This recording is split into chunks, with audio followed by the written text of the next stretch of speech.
fire when his father died. Okay. Father was really protective of her. He said that her father pushed away men that would try to speak to her. Very good. Excellent. What else? What else? I don't think she denied her father's death. In my mind, just like she knew her father was dead, but she didn't want to accept it because he was like the only person she was with. So she was like, okay, he died, but in my mind, he didn't die, so I'm going to be with him until he dies. Yeah. So basically, she refused to accept that he's dead, which is different from the denial. It is denial for us, you know. Yeah, but in her twisted mind, basically, she believed that he's not dead, and that's why she tried to hold on to his body for 3 days, I would say, right? About 3 or yeah. So what else? So what can you say about the father now that she tried to hold on his body? What does this figure represent in her life? That's her only hope. That's her only hope. Yes, her father was everything to her. All right. Go ahead. Translation. Okay, sorry. Go ahead. Yeah, like I was saying, her father was her only hope, so she was basically trying to hold on to him after, like what the gentleman would have said.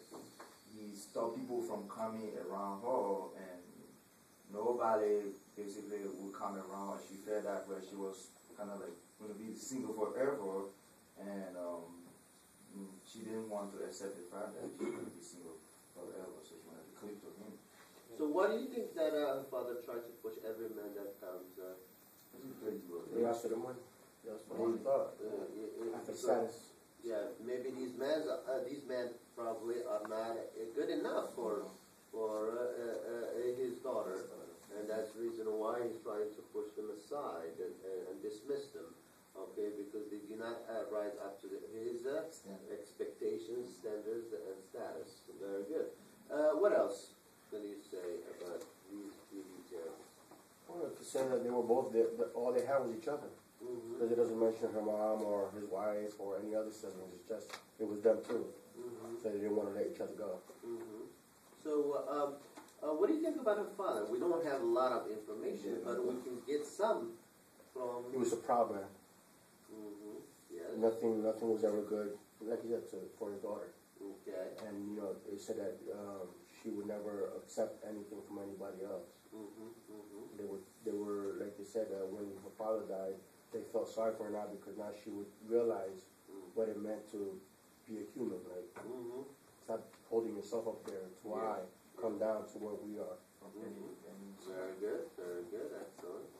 What else? What else you can say about her father? Was he? Well, we don't have much information yet, but from the portraits, from the silhouette. Can you go back to that word silhouette? His silhouette.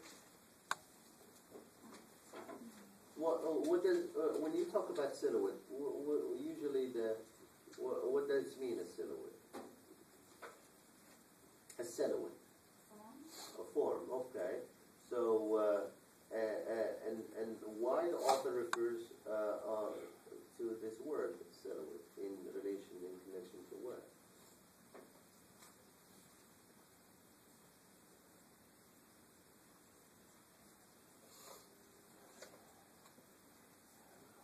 Go back also to the portraits of her father. How basically the matter trying to describe the father from the portraits, from the picture, because all we have is basically what we heard and a picture frame, right? A portrait. So any information besides what was told? He's clutching a horse whip. Very proud. Yes, we can see that. Power. Power. He's very powerful. Okay. What about it? He looks also, he's like cold. From the portrait, if you go back to the details, you can see that he can be cold and a Yeah. scary figure. Because they said their backs were towards each other. Yes. It wasn't like they were a family. Yes. They were Uh-huh. like two different people. Yes, very good. So he's like a very I would say feared figure, somebody who accepts nothing but obedience. Okay, and that's basically goes back to his status in the community as a powerful man. So. A father figure, basically, what does a father figure represent in the South in the late, basically, 1800s? So what does a father represent? A man in general represent back then? Order. Mm-hmm. Power. Mm-hmm. Male dominance. Okay. A patriarchy, basically. Women basically living under the control of man, and that's exactly what we can see. That if you, it wouldn't have been possible nowadays to have somebody telling his daughter, well, maybe in some societies, but very limited. Oh, you cannot marry this guy, you can marry that guy. Especially in the United States. Not, if you compare the past to the present now, you can see that this is not happening in the United States. Okay, not in 2012. You know, but if you can you understand if you put that into a historical perspective? Why? Why is that? Why is that? Well, because what? It's one explanation is the late 1800s. Society changes. Okay, and the society has changed since. Okay, back in the day, you know, people follow tradition. Okay, and if you know, the father always the dominant figure. You know, the mother always is in the back seat. Okay, the father is the guy who is basically in the driving seat. Women in general, they didn't have a voice. They didn't have a say, and you can see that she, unfortunately, she did not have a say in her own future, in her picking her own love. Okay, so really, you know. If we basically understand this exclusive to the time and the place, we would be asking a lot of questions. But if we put everything into perspective, we understand. Back in the day, people were very also religious, you know, and there is no way a man can divorce a woman or vice versa unless one of them die. You know, that's another thing as well. So really, society back then lived by some rigid rules and tradition, and those were set in stone, and they were not questionable. Okay, so you can see that from the portrait, from his silhouette, from his presence. You can, even though he's dead, he's still basically there. You know, and that's the power of the description. William Faulkner is basically trying to put us right inside the action and paint this vivid picture right before our own eyes, and sometimes throw in words and clues so that we can make that those theatrical devices, special effects that are not possible except with words, and that's exactly what he's trying to do.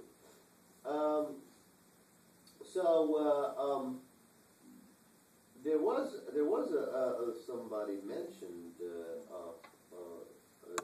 also. The servant of the house? The servant of the house. What do you think about the servant of the house? He was the only one that would actually do stuff for her. For like her. bring her food and all that. Okay. She was helpless. So what about him? What can you say?